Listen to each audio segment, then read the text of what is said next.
Ashama harka fuudhe jirra jirtu obboleewwan kiyya bakka jirtan itti nageenya waaqayyoo isiniif haa baay'atu isiniin jechaan nagaa kiyya qaba isinis akka nagaa qabdan abdiin rabbirraa qaba isinirraa badee jira isin araadee jira si waliin haasa'u si waliin kolfedduu takka araadee jira akkuma beektaani sababuma adda addaatiin torban lamaan kiyya boruudha erga sammuun kiyya biizii ta'e jechuudha namni sammuudhaan biizii gaafa ta'e waa tokko illee hojjechuun akkuma beektan namatti hin tolu baqa dhugaan siniin jedha yoo akka kooti ani sammuu kiyya waan hin taane keessa gale taanaani waanuma fedhe hojjechuu hin danda'u kanaaf rabbi galataa argatu waa hundumaayyuu immoo rabbi nama gargaara waan ta'eef nama maddii dhaabbata waan ta'eef rakkina san hunda keessa immoo arra na baasee gammachuun isinitti deebi'ee tan jira rabbi gadiitti immoo obboleewwan kiyya warroonni na gargaartani nan bira dhaabbatanii dhugaa hedduu takka isin jaaladha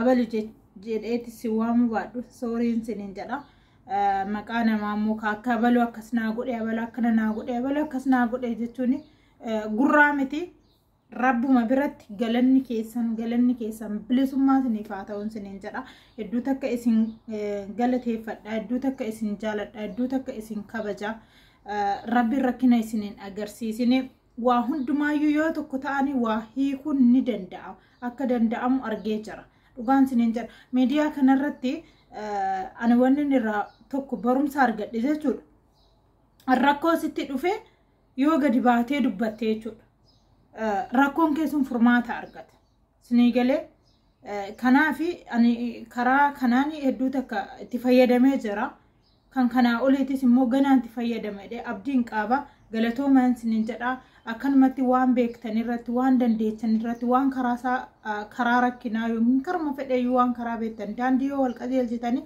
waa hunda keessa ba'uun ni danda'ama jechuudha rabbi wajjin yoo rabbi nama gargaare waa hunda dura geeru rabbi nama bira jiraachuu kadhannaa fi tsolotii fi du'aayii godhachuu akka amantaa ofiitti saniin booda gara furmaatatti yoo deemte furmaata ni argattaa jechuudha kanaafuu galatoomaa isiniin jechuu barbaade irra deebi'ee obboleewwan kiyya sin lamaan jechuudha hedduu takka isin galateeffadha galanni keessan irra deddeebi'ee bilisummaa isiniif haa ta'u kan ashkareef garadii taanee biyya namaa keessa jiraannu kana kan boruuf dhaftaan ashkareef garadii fudhannee biyya keenyatti zanaannee jiraannu rabbi nu haa godhu isiniin jedhaa sumaanii isinirraan baduu kanaan booda hundumti keessanu galatooma warre anaaf ciqqamtanii dawwaltanii maal taate maal keessa maatiin kee maal ta'e jiraate maal taate jirta maa baddee jettan hundumti keessanu galatoomaan isiniin jechuu barbaada asumaanii ammas maatii keenya wanni itti si'aatii kanatti gargaaruu dandeenyu maal inni seetan kadhannaa bichaa waanuma takka godhuuf hin dandeenyu waanuma takka jechuudha wanni nu godhuu dandeenyu kadhannaa bichaa kadhannaa keessan hin dagatina amantaa akkuma amantaa keetti kadhannaa keessan itti fufaan siniin jedha fakkeenyaaf amma haala amma irra jiru irratti nootorkiin guutumaan guututti cufamee jira nootorkiin argachuu hin dandeechu biyyuma keessattuu nootorkiin namni wal argatee wal dubbisuu hin danda'u jechuudha kanaafuu rabbi maatii nurra kaa'ee kana nurraa kaasu nuyi rakkina hin barbaannu firii ta'ee maatiin keenya jiraachuu nuyi firii taanee jiraachuu bakka jirrutti namni yaadan bilisa ta'ee firii ta'ee hojjetachuu kana barbaanna ormi immoo kana hin barbaanne dhiiboo deemaa nama lafarraa fixee ofumaaf jiraanna jechaa jira rabbi maatii nurra godhe kana nurraa haa kaasu asumaan siniin jedha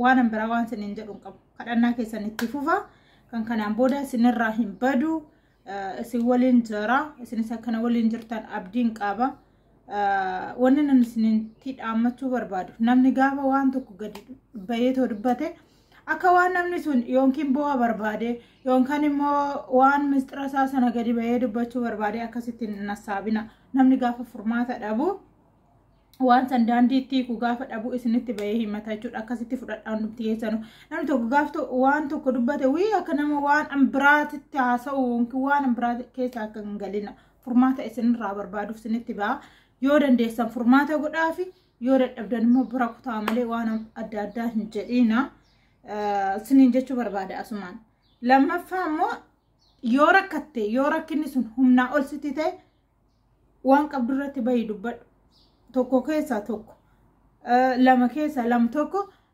waan gara itti hiikkatu sana beekuu danda'a.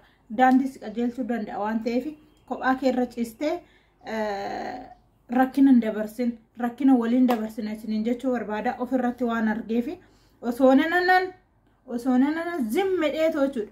Gadi ba'ee dubbachuu baadhee ani rakkina guddaa keessa seena ture jechuudha. Rabbii wajjin jechuudha. Dhugaan isiniin jedha. Osoo gadi ba'ee dubbachuu baadhee kisaaraa guddaa keessa seena waa hedduutu na jalaa bada ture. Waan boruuf iftaan illee sammuu koo keessaan banne. Garuu gadi ba'ee dubbachuu kiyyaaf dubbadhee immoo sagalee argachuu kiyyaaf nama na gargaaru argachuu kiyyaaf Rabbii wajjin hedduu takka gammachuun natti dhaga'ama. Kanaaf hundumti keessanuu waan rakkatan irratti furmaata itti barbaadadhaa. Kophaa keessan rakkina keessan qabatanii ittiin dhiphatinaa isiniin jechuu barbaanne. Rakkinni keenya immoo rakkina nu hundumaati. Rakkinni kiyyas kanuma waliiti waan ta'eef waliin hiikuun dirqama keenya. Waan dandeenyutti wal gargaaruun dirqama keenya. Rabbiin bilisummaa nuufaa fidu biyya keenyatti irratti abbaan haa godhuun isiniin jedha. Nuti kan barbaannu kana waan namaan barbaannu waan teenya dhabne mirga namaa hin dhiibne mirga teenya dhabne jireenya namaa hin dhiibne jireenya teenya dhabne. Kanaaf waa hunda immoo Rabbitu namaaf guuta. Rabbitti nu haa guutu isiniin jechuu barbaada. Asumaanii galatoomaa. Warroonni addisii taatan laayikii naaf godha, sheerii godha, walaa jajjabeessinu, waliin tuffatina, wal bira hin kutina. Inni guddaanu asuma irratti kanarraa jalqaba. Kanaaf warroonni addisii taatan laayikii sheerii godhu hin dagatina. Warroonni immoo addisii taatanii gara maatii kootti dhuftanii subscribe godha. Warroonni maatii kiyya duraan immoo share like gochuun hin raafatina. Koomentii jalatti yaada keessanaaf barreessa. Baga gammadanii baga gammadee walumaan isin jedha. Har'a qarshii 200 jechuun isin tiingii godhaa yaada tiingooftiin jedhamaameni aduu nama dhukkubsa. Badii tokko yoo baaste homaa rakkinaan qabu waa tokko balleessiteeti. Garuu lafuma kanaa kaate qarshii 200 jechuun mataa nama xiqqaa jechuudha. Kanaaf Rabbi galata argatu, Rabbi kiyya galata galcha. Obboleewwan kiyya immoo ilmaan Oromoo qulqulluu akka bishaan lagaa asumaan galata isinii galcha. Rabbi rakkina isin agarsiisin irra deddeebi'ee kadhannaa yeruma tsolotii godhu isinillee deeggadhuun isiniin jedha. Yoomiyyumaayyuu haga du'utti isiniin irraafadhu. Biddira keessan immoo jazaa keessan immoo anaamti Rabbitu isinii kaffala. Waan danda'uun immoo isin gonniin jira, isin maddii jira isiniin jechuu barbaada. Galatoomaa isiniin jechuu barbaada. Turtii gaarii chaaw baay. Share godhuun hin raafatina. Laayikii tuqaa, koomentii barreessa. Warroonni addisii taatan immoo subscribe jettu sana tuqaa. Isti doolaara oduma jennu oduma haasawnu oduma jettu waaqanna baateetti dhanantuutti. Qoy doolaara maaf lakkaa'uu dida YouTube yoom irratti hojjettee naan jettani. Kanaaf warroonni dandeessan immoo super saatinaaf guutaa daddafee koodinaaf ergu gara biyyaatti galee waa hedduu dalagee yaada. Yoo biyya keessa kan jiraadhu ta'e yoo biyyittiidhaan kan na ari'an ta'e immoo asuma isinitti deebi'a. Chaaw turtii gaarii haasofni hin dhumu isinitti dheeressee jira. Turtii gaariin isiniin jedha. Bye.